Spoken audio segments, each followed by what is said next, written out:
que é o fim da solidariedade entre a classe trabalhadora. Mas aí alguém falou assim, mas os trabalhadores da Vale, que são explorados pelos trabalhadores do Banco do Brasil, também compram as ações do Banco do Brasil. Pronto. Aí vira uma situação de quebra de solidariedade completa. Agora, quem deles sabe disso? Quem deles sabe efetivamente que o futuro deles pressupõe a exploração do presente de todos os demais? Inclusive dos próprios trabalhadores do Banco do Brasil, que não tem mais uma carreira, tem uma passagem. Os trabalhadores do Banco do Brasil, que fizeram o maior fundo de pensão da América Latina, não tem mais uma carreira. Meus alunos, semana encontrei com um aluno que passou no Banco do Brasil, ele já está pensando em ir para outro canto. Então esse é o mais grave. O Banco do Brasil também, ele é fruto da destruição da sua função. Bom, a experiência do Chile. O Chile foi o primeiro laboratório. O golpe, só lembrando, Allende se elege, monta uma frente popular, o seu ministro da guerra, acho que era da guerra, era Pinochet, ele dá o golpe, e em seguida ele transforma o Chile no laboratório do pensamento neoliberal. Aquele gráfico que eu mostrei, entre PIB e expansão financeira, o Chile foi um grande laboratório disso.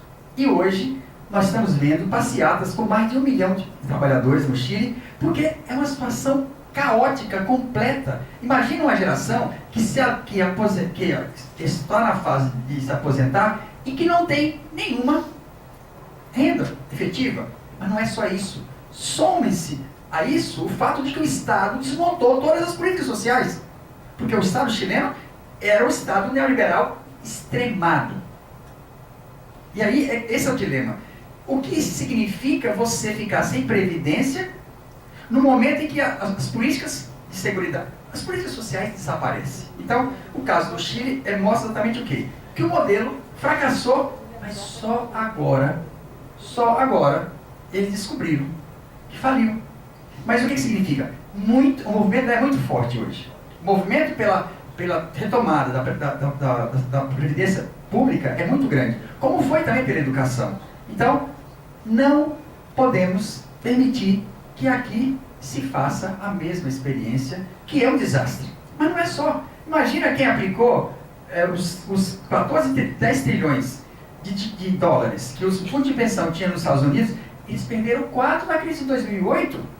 4 trilhões de dólares multiplicando por 4, que é muito dinheiro. Ou seja, a experiência de fundo de pensão, ela não foi sucesso em nenhum canto.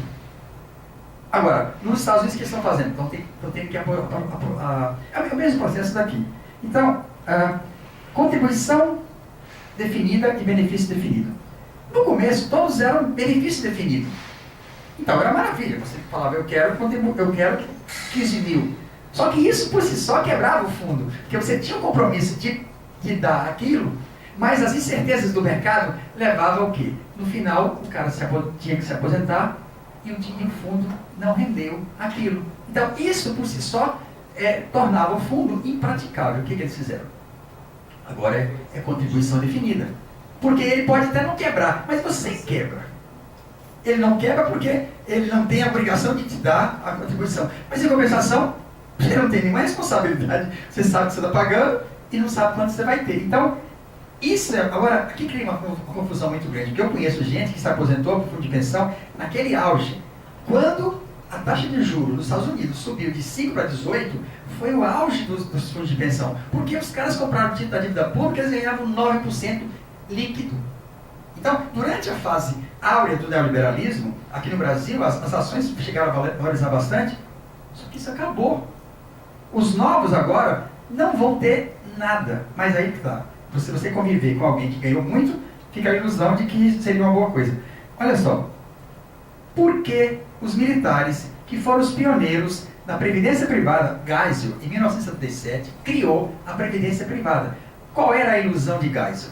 Oferecer previdência segura e oferecer desenvolvimento. O neodesenvolvimentismo, essas campeãs aí, a ideia das campeãs era a ideia de fortalecer a burguesia nacional, mas dentro dela, aliado já com o representante dos trabalhadores. Quando eu digo que a questão mais grave aqui é que por trás do sacrifício que foi feito em 2003 para fazer uma reforma que o Fernando não conseguiu, estava um patamar de conciliação de classe impossível de ser percebido pela maioria da população. Maria Aparecida Jardins fez uma tese de doutorado em que ela estudou os documentos do PT, os documentos da CUT, as mobilizações, especialmente do sindicato dos bancários, GUSC, todos esse coletivo já estava fazendo campanha pela Previdência Privada em 99. Quem criou o documento que levou aos regimes próprios de Previdência, foi Luiz Guxiquem. Eu consegui ter acesso ao documento original. Foi ele, em 2002, no governo Fernando Henrique, ele ofereceu, através do Guxiquem e Associados, todas 500 e poucas páginas que levou ao desmonte do regime de repartição simples. Todos os sistemas que nós tínhamos nos estados transformou em regime próprio. Mas aí tem uma coisa mais grave, não especialmente para a gente. No caso dos estados. Lá funciona, a Previdência até o teto é sistema de capitalização. Em Alagoas é sistema de capitalização, mesmo aquela que se atribui ao teto, ela depende do mercado financeiro. Havia boato que tinha aplicado nas ações da OGX. Eu espero que tenha sido boato. Porque quem aplicou em ações da OGX perdeu tudo. Então, a KPM, quem quiser, tem um relatório da CPI, que foi o texto que eu trabalhei, que trata exatamente disso aqui. Olha, estudar o que aconteceu com a KPM é uma coisa assustadora. Eu consegui esse texto, e eu até tenho um artigo que foi publicado aqui na seção sindical do Andes, na UFES, que trata exatamente do papel. Mas olha só, Geisel pensava então que esse dinheiro de longo prazo seria aquilo que daria o desenvolvimento econômico. Então imagina só, você pegaria esse dinheiro, aplicaria no fundo, eles comprariam as ações gerariam emprego, e isso criaria uma onda de desenvolvimento capitalista. Só que não foi bem isso que aconteceu. O que aconteceu é que progressivamente se fugia das ações, porque as ações são de alto risco. O que aconteceu agora? Você pode investir até 95% do dinheiro do fundo em título da dívida. Então, na verdade, foi um fracasso como Previdência e foi um fracasso como modelo de financiamento da burguesia nacional, visando um capital interno sem depender da vulnerabilidade externa. E uma coisa que eu acho muito grave. Várias pessoas que fazem parte desse conselho, eles chegam a ganhar 40 mil reais. Mas imagina o que significa 3 pessoas, 6 pessoas decidirem sobre 200 bilhões de reais. O que significa isso? Você tem poder de decisão sobre o volume de capital que praticamente nenhum grupo tem. Então você estabelece essas pessoas poderes que pode levar ao quê? Bom, eu não tenho mudado de parlamentar para falar nada mais do que eu já falei aqui. Lembrei, Filipão, agora que falando do presidente do Vasco, eu só falo com você se eu tivesse imunidade parlamentar. Então, olha só, o que nós temos aqui? O que nós temos aqui é uma tarefa, eu acho, de todos os servidores públicos, das 3 esferas, porque olha só, a reforma de 2003, ela vai ter repercussão sobre servidores federais, estaduais e municipais. São quase 6 milhões. Mas o que está acontecendo agora? É que nós possivelmente, somando as 3, eu até mostrei o gráfico, somando as 3 esferas, nós temos aproximadamente 6 milhões de servidores. Mas o que está proposto aqui? É a extinção do servidor público. É a extinção. A lei de teto de gasto, que está sendo aprovada em cada estado, o aumento da contribuição, porque tem outra coisa. Vai aumentar, o governo está tentando aumentar a contribuição da Previdência. Eu, por exemplo, todos nós, servidores federais, o governo pretende aumentar de 11 para 14. Agora imagina, você aumenta a contribuição e você diminui cada vez mais o aproveitamento. Mas aí que está. Eu encerro exatamente colocando a necessidade de começarmos a criar um movimento que esclareça para a população, juntando os servidores das 3 esferas, para dizer o seguinte: o que nós queremos aqui é lembrar que a Previdência Social não é um favor. Nós fazemos ela de forma contributiva. Qual é a questão aqui?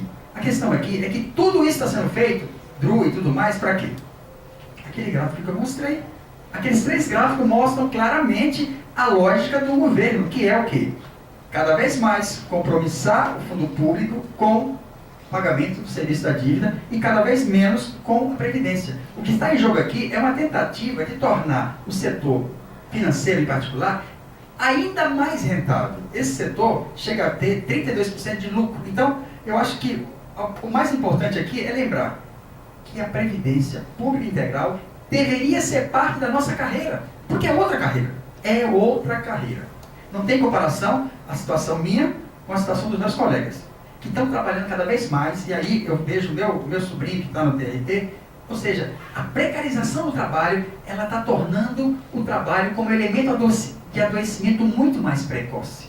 Eu estou com 55 anos, eu fico imaginando meus colegas que estão entrando agora, que estão pegando 4 disciplinas da graduação, ou seja, por trás de tudo isso está justamente o quê? O ajuste fiscal, ou seja, o governo, para garantir o lucro, o rendimento dos fundos de pensão, através da dívida pública, cada vez paga juros mais altos. Para pagar juros cada vez mais altos, ele cada vez sacrifica mais ainda o nosso presente. Então, a briga aqui é entre o futuro, quando você depende do fundo de pensão, e o presente, quando você depende do serviço público. Porque a questão toda aqui é o seguinte, não há nenhuma iniciativa do governo de assegurar nenhum direito. Então, previdência privada, saúde privada, tudo privado, o que nos assegura? Nada. Nós estamos vivendo uma situação que eu tenho que perguntar, qual é o papel do Estado Nacional? É cobrar juros, cobrar imposto de pobre, repassar, fazer incentivo fiscal para rico e pagar juros da dívida. Não oferece mais nada. Então, eu acho que a questão fundamental é dizer para a população que nós precisamos de uma carreira do servidor público, porque nós temos que dizer que todos nós precisamos de serviço público. Eu tenho um plano de saúde que só me permite usá-lo num raio de 20 quilômetros.